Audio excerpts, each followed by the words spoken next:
à toutes et à tous, soyez les bienvenus dans l'hebdo de la ville de Valenciennes. Voici les titres développés dans cette édition.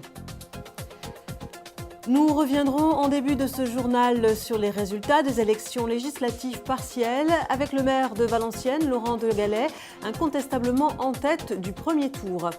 Le quartier Saint-Michel-Tertial, le roller peut désormais s'enorgueillir d'un magnifique espace vert en lieu et place des squares du Rieur et Plumecoq. Le parc des Floralies a en effet été inauguré samedi 21 juin. C'est assez rare pour être relevé. La Poste a ouvert un nouveau bureau à Valenciennes, dans le quartier Saint-Va. Elle répond ainsi à une demande très forte des riverains. Enfin, sous le soleil et avec la chaleur, c'est avec la fête de la musique que nous refermerons ce journal. Cette édition 2014 s'est voulue indienne et très rythmée.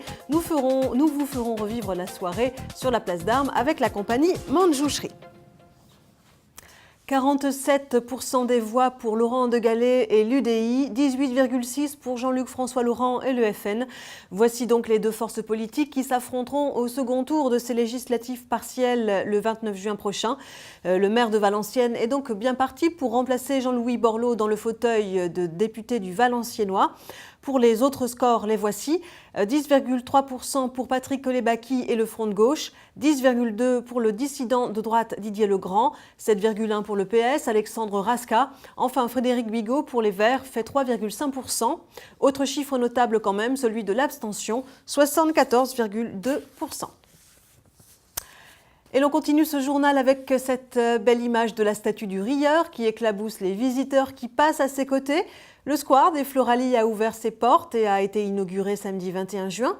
Un grand moment pour le quartier qui a pu découvrir toute la dimension de cet espace vert complètement repensé. Souvenez-vous, les riverains étaient très opposés à la création d'un EHPAD sur ce site. Conformément à leur souhait, un espace vert a été créé.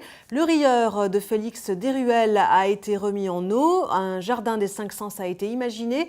Tout cela dans une configuration qui donne une toute autre physionomie au quartier. On écoute le maire, Laurent de Gallet, sur la manière dont a été pensé ce parc. L'idée, c'est on déplace un peu l'entrée du square Plumecoq, qui démarre beaucoup plus tôt. On remet un peu d'histoire avec le Rieur en eau qui domine finalement un miroir d'eau assez sympa. On l'a voulu également ludique et pédagogique, c'est-à-dire que ça puisse être un espace de déambulation pour les riverains, un espace de jeu pour les enfants. Mais ce côté pédagogique, on voit qu'on a un jardin des 5 sens, on a un certain nombre de choses qui va susciter la curiosité et qui va permettre, pourquoi pas, aux écoles toutes proches de travailler sur des projets pédagogiques et ça permettra de faire vivre de façon régulière et continue ce parc. Pour la sécurité, qu'est-ce que la ville a prévu? Alors on voit que ce parc est entouré, il est protégé. D'accord. C'est 3000 mètres carrés d'espace complémentaire et d'espace vert complémentaire que nous avons réalisé.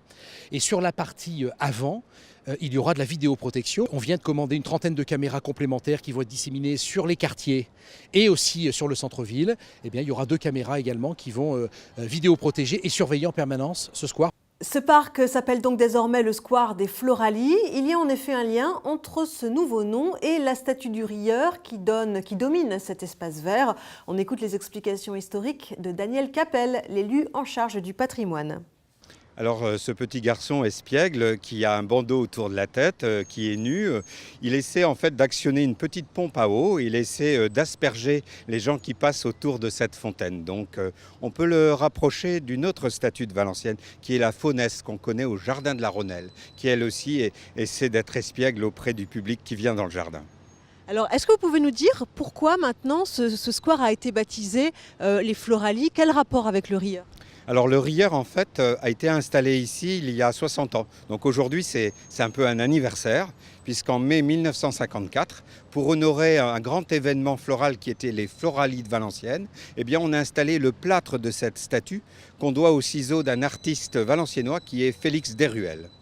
Et puis je vous l'annonçais dans les titres, le quartier Saint-Va dispose désormais d'un tout nouveau bureau de poste lumineux, spacieux et équipé d'un distributeur automatique de billets. Ce bureau inauguré jeudi 19 juin répond à une demande très forte de ce quartier en rénovation.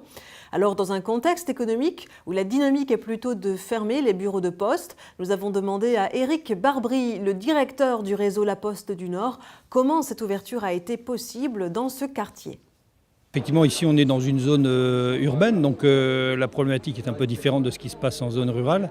En zone urbaine, effectivement, c'est plutôt une problématique d'organisation des bureaux de poste à l'intérieur de la ville. On a une opportunité aussi d'avoir une aide via la CDPPT pour financer ce bureau. Comme on l'a dit, c'est un investissement relativement lourd. Est-ce que ce quartier est considéré comme prioritaire pour la Poste ? Absolument, donc ça fait partie des missions de service public de la Poste d'être présent à la fois dans les zones rurales mais aussi dans les zones urbaines et aussi les zones dites urbaines sensibles. Et donc à ce titre, on fait un effort particulier effectivement d'implantation dans ces zones. Donc c'est vraiment réservé à des opérations où effectivement on a soit un enjeu commercial très, très fort, soit comme ici, un mix un peu des deux, puisque vous l'avez vu, la fréquentation est quand même déjà à peu près 80 clients par jour.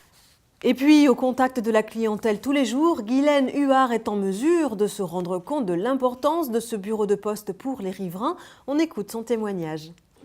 Ils ont été très contents parce qu'ils ont vu qu'il y avait un distributeur de billets et puis aussi qu'il y avait plus de clarté par rapport à l'ancien bureau qui était plus petit et moins voyant. Ça répond à un vrai besoin ?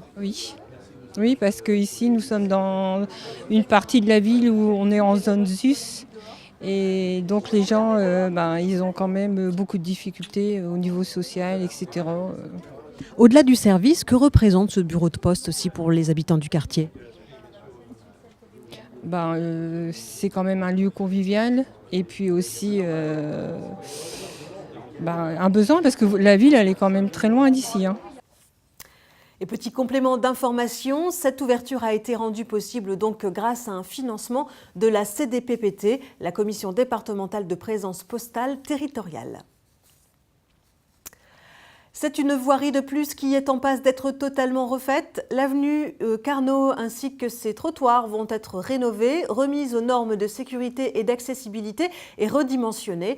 Les passages piétons deviendront sécurisés et une piste cyclable sera créée. Les arbres malades seront abattus et de nouvelles essences seront replantées. Quant au stationnement, plutôt anarchique dans cette rue, il sera réglementé et devrait devenir payant pour les non-riverains. Un projet très bien accueilli par ceux-ci au terme de la réunion publique d'information organisée pour eux. On écoute leur réaction. Très positive parce que ça fait longtemps que les arbres, on les trouve trop hauts, les platanes, ça bouche les chéneaux, ça casse, il n'y a pas de lumière dans les maisons. Pour le parking, c'est bien parce qu'il y a plus de place et puis les gens iront peut-être un peu se garer ailleurs parce qu'en fait ils se garent là toute la journée pour aller travailler en ville au lieu d'utiliser les parkings extérieurs. Est-ce que vous aviez des demandes particulières, des attentes avant de venir à cette réunion ? Oui, en particulier en ce qui concerne les arbres, parce qu'ils sont malades, c'est dangereux, ils sont trop hauts, donc ça c'est vraiment positif. Je suis très satisfait de l'intérêt qu'on porte à ce projet, de l'esthétique. Qui va être complètement conforme à ce qui a été réalisé sur le boulevard Carpeaux et ça va être une réalisation, me semble-t-il, homogène. Donc je n'y vois qu'avantage. Cette réfection de voirie réalisée dans la continuité du boulevard Carpeaux va coûter 500 000 €. Le maire de Valenciennes, Laurent de Gallet, s'est engagé à réaliser 3 millions de travaux de voirie par an, soit une vingtaine de rues chaque année. Or, si l'on regarde le calendrier 2014, il paraît difficile de respecter cet engagement sur les 6 mois restants. Nous lui avons donc demandé une explication après la réunion publique de l'avenue Carnot. Il nous répond et nous annonce le prochain quartier dont les voiries seront rénovées. Il y a 2 ans ou 3 ans maintenant, lorsque j'ai succédé à Dominique Riquet, j'ai dit que la priorité serait mise sur la rénovation des voiries avec une enveloppe conséquente. Cette enveloppe est de l'ordre de 3 millions d'euros par an. Nous l'avons d'ailleurs votée en 2012, en 2013, en 2014 également, mais il ne vous aura pas échappé qu'en 2014, nous étions sur une période électorale et que nous avons voté le budget tardivement, c'est-à-dire au mois d'avril. Et que nous ne sommes pas en mesure de réaliser la totalité de l'enveloppe des 3 millions sur 2014, puisque le temps de faire les appels d'offres pour les entreprises, etc. Et donc on va consacrer 800 000 à 1 million d'euros sur 2014 sur les voiries, mais finalement les 2 millions que nous n'avons pas utilisés seront reportés pour travailler sur un projet beaucoup plus important dès l'année prochaine. Et je peux déjà vous donner en avant-première le quartier qui va être traité, puisque nous allons travailler sur le quartier de la Plaine. Donc la promesse électorale est tenue. La promesse électorale est tenue et on continuera à tenir les autres promesses dans les autres quartiers. Soyez juste un peu patients, mais votre tour viendra. Voilà donc au terme de la mandature, ce sont 150 rues de la ville qui seront rénovées. Pour l'avenue Carnot, les travaux commenceront sur la deuxième quinzaine de juillet pour se terminer en octobre. Ça commence à sentir bon les vacances quand la ville présente le programme de ses accueils de loisirs sans hébergement. Les centres aérés Pierre de Lune pour les tout-petits et Planète Soleil pour les primaires et les ados commencent le 7 juillet. Comme chaque année, vos enfants seront accueillis à Jean Mineur pour les maternelles, à Saint-Exupéry pour les 6-8 ans et à Siméon-Cuvelier pour les 9-11 ans. Ces écoles se trouvent sur le parcours du tramway. C'est pourquoi elles accueillent les ALSH.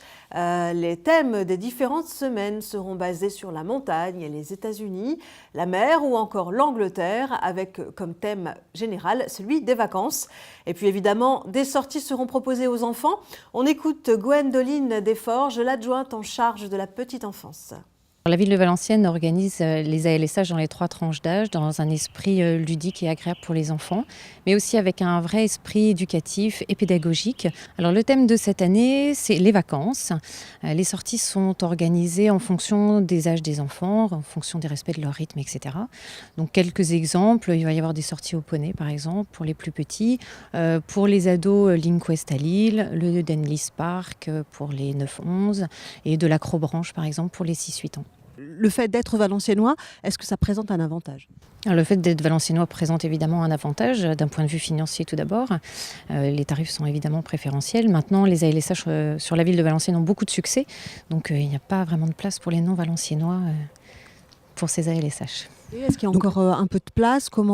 Alors sur les ALSH de Planète Soleil, donc pour les plus grands qui se déroulent du 7 au 30 juillet, il n'y a plus de place.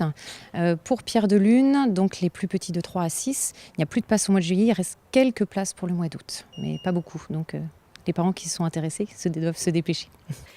Voilà, et pour tout renseignement, contactez le 03 27 22 59 10 à l'espace Jeunesse Famille ou rendez-vous sur l'anneau citoyen valenciennois. Direction maintenant le quartier Chasse-Royale avec l'école Siméon-Cuvelier, dont 6 classes de CP et CE1 ont participé au projet « Je vis mieux dans mon quartier » pour la 3e année consécutive. C'est un projet mis en place par la ville de Valenciennes et les travaux des enfants ont été restitués dans le gymnase. Cette année, les élèves ont travaillé sur l'hygiène dans tous les sens du terme. L'hygiène, c'est aussi respecter son environnement, son quartier et les jardins, d'où cette idée avec ce projet d'anticiper la création d'un espace vert sur l'emplacement d'une barre qui a été démolie en décembre dernier. Les enfants ont donc rédigé une charte des espaces verts qui pourra être reprise à l'entrée du nouveau jardin public. On écoute Christelle Sens, la coordinatrice de ce projet. Oui, donc en fait, on s'est raccroché justement au projet « Je vis dans mon quartier » puisque les enfants, leur quartier évolue, leur quartier se rénove, mais vivons bien, vivons mieux.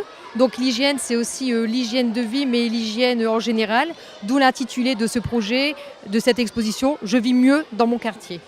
En parallèle, cette année, suite à un constat sur ce quartier où les enseignants avaient remarqué un problème sur l'hygiène de vie en général, on a décidé donc de monter ce projet sur l'hygiène de vie. On a voulu traiter donc tout ce qui était autour de l'hygiène, donc aussi bien l'hygiène corporelle, l'hygiène bucco-dentaire, l'hygiène de vie au niveau écran, au niveau des boissons, l'hygiène alimentaire, donc différents thèmes. Et parmi tous ces thèmes se trouve l'hygiène bucco-dentaire. Divers ateliers étaient donc proposés dans le gymnase de l'école. Certains d'entre eux étaient même tenus par les enfants eux-mêmes qui apprennent du coup à leurs homologues des classes inférieures comment bien se laver les dents par exemple. Et ça marche plutôt bien. Qu'est-ce que tu leur as appris à ces enfants ? Comment on se brosse les dents, combien de fois par jour, combien de fois on doit se changer de brosse à dents. Et combien de minutes par jour pour se brosser les dents. Est-ce que ça te plaît d'apprendre ça à des plus petits que toi ? Oui, c'est toujours un plaisir parce que au moins ils apprennent de nouvelles choses sur l'hygiène. Oui, parce que moi j'apprends des choses aux autres et des fois il y a des moments rigolos, je pose des questions. Ça me plaît parce que c'est comme si j'étais le professeur. Voilà donc pour ce projet « Je vis mieux dans mon quartier ». Et comme promis, c'est avec la fête de la musique que nous terminerons ce journal. Retour donc sur l'édition 2014 à Valenciennes, Alors la fête de la musique, il y a ceux qui la préfèrent ambiance classique et feutrée, ceux qui sont plutôt en roue libre et en extérieur. Et puis cette année, pour ceux qui avaient des envies de rythme et d'exotisme, leur vœu a été exaucé sur la place d'Armes avec un plateau Bollywood proposé par la compagnie Manjushri de 17h à 23h. À la faveur d'un partenariat avec le Grenier de la Danse, un flash mob s'est organisé dans le public. Même les enfants ont pu participer en toute sécurité devant la scène. Les DJ Tiger Style et Manjushri ont largement contribué à l'ambiance qui s'est emparée de la place d'Armes, sans oublier bien entendu les belles danseuses de la compagnie Manjushri menées par leur professeur Manjushri Pradhan. Il faut tenir la forme. C'était une très belle soirée que nous vous proposons de revivre.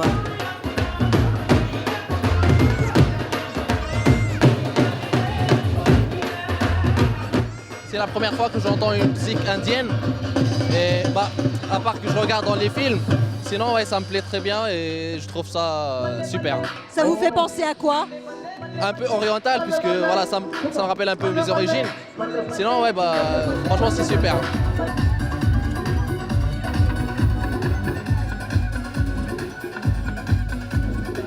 Qu'est-ce qui vous plaît? C'est l'ambiance. C'est très vivant en fait. Ça change et c'est une bonne surprise.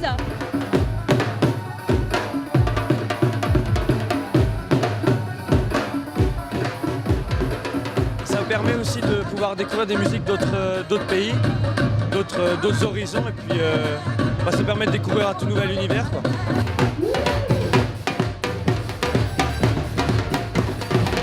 Il y a déjà plus de monde.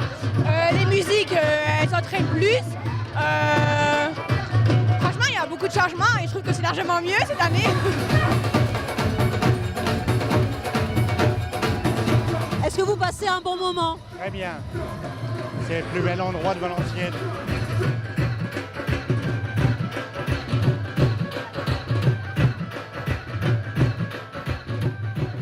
Voilà pour cette édition 2014 de la Fête de la musique. Et comme chaque semaine, voici quelques idées de sortie pour votre week-end. Une balade musicale d'abord avec l'Orchestre d'Harmonie Junior de Valenciennes qui se produira samedi 28 juin dès 16h sur la place d'Armes. Une initiation au baseball sera également proposée samedi et dimanche sur la place d'Armes. Et puis décidément, ce sera un week-end sportif puisque dimanche, vous pourrez assister à un show de VTT, place d'Armes également.